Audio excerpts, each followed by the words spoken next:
92 വയസ്സുണ്ട് ആ അപ്പച്ചന്. അപ്പച്ചൻ്റെ മകൾക്കൊരു 60, 62, 65 വയസ്സ് കാണും. 60 വയസ്സ് കൂടുതലുണ്ട് ഏതായാലും. അപ്പോൾ ഈ 60 വയസ്സുള്ള മകളും 92 വയസ്സുള്ള അപ്പനും കൂടിയാണ് ഈ ആൾക്കാർ കയറി നിൽക്കുന്നത്. അവർക്ക് എന്താ പറയാനുള്ളത്? അവർ 92 വയസ്സുള്ള അപ്പൻ ഇവിടെ വന്ന് നിൽപ്പുണ്ട്, കിടപ്പൊന്നുമല്ല. അങ്ങനെ നല്ല തൻ്റെ ഇടത്തോടെ വന്ന് നിൽക്കണം ഇവിടെ.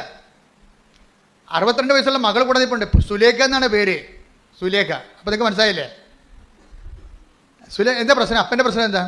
അപ്പന് പിത്താശയത്തിൽ കല്ല്. അപ്പന് പിത്താശയത്തിൽ കല്ല്, ഭയങ്കരമായ വേദനയാണ് പിത്താശയത്തിൻ്റെ സ്ഥലത്ത്. ആശുപത്രി കൊണ്ടുവന്ന് പറഞ്ഞു ഇതിൽ കൂടിയ അവസ്ഥയാണ്, ഇത് ICUലേക്ക് മാറ്റണമെന്ന് പറഞ്ഞ്. അപ്പോൾ 62 വയസ്സുള്ള മകൾ പറഞ്ഞ് അപ്പൻ നിലവിളിയാണ്, സഹിക്കാൻ പറ്റാതെ. സാർ എന്തെങ്കിലും ചെയ്യ് എന്ന് പറയും. എന്ന് വെച്ച് കഴിഞ്ഞാൽ 92 വയസ്സുള്ള ആൾ നിലവിളിക്കുമ്പോൾ ഒന്ന് ചിന്തിച്ച് നോക്കിയേ. പരമാവധി ഇങ്ങനെയുള്ളവരൊക്കെ പിടിച്ചു നിൽക്കും, സഹിക്കാൻ പറ്റാത്തതുകൊണ്ടാണ് അവർ കരഞ്ഞു പോണത്. എന്നിട്ട് ഈ ICUലേക്ക് മാറ്റും. ICUലോട്ട് മാറ്റി കഴിയുമ്പോൾ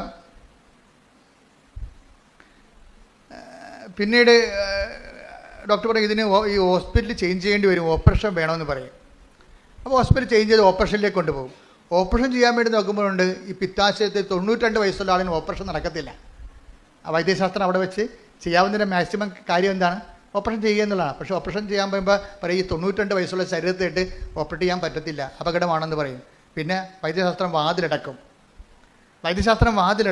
എന്താ കാര്യം? അവിടെ കയ്യിൽ നിലവിലുള്ള സംവിധാനങ്ങൾ അവർക്കുണ്ട്, പക്ഷേ ആളിന് വയസ്സ് ഇത്തിരി കൂടിപ്പോയി. അവിടെയാണ് പ്രശ്നം. മെറിറ്റ്, വൈദ്യശാസ്ത്രത്തിൻ്റെ മെറിറ്റ് പോകണം അവിടെ വെച്ച്. വൈദ്യശാസ്ത്രത്തിൻ്റെ മെറിറ്റ് അവിടെ വെച്ച് തീരുകയാണ്. പിന്നെ എന്താണ് ഇനി ഉള്ളത്? ഗ്രേസേ ഉള്ളൂ.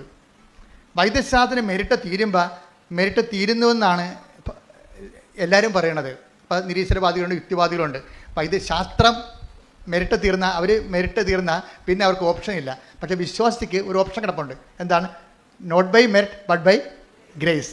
അതാണ് വിഷയം. വിശ്വാസി യുക്തിവാദിയേക്കാൾ മുന്നോട്ട് പോകും. എന്താ കാര്യം? അവൻ്റെ മുന്നിൽ അവൻ്റെ ദൈവം അവന് ഒരു പോംവഴി പറഞ്ഞിട്ടുണ്ട്. എന്താ പറഞ്ഞിരിക്കുന്നത്? ഈ ഒരു കാര്യം മെറിറ്റ് കൊണ്ട് നടന്നില്ലെങ്കിൽ പിന്നെ എന്താണ്? നീ മനസ്സ് തളരരുത്. എന്താണ്? പിന്നെ എൻ്റെ സമയമാണെന്ന്.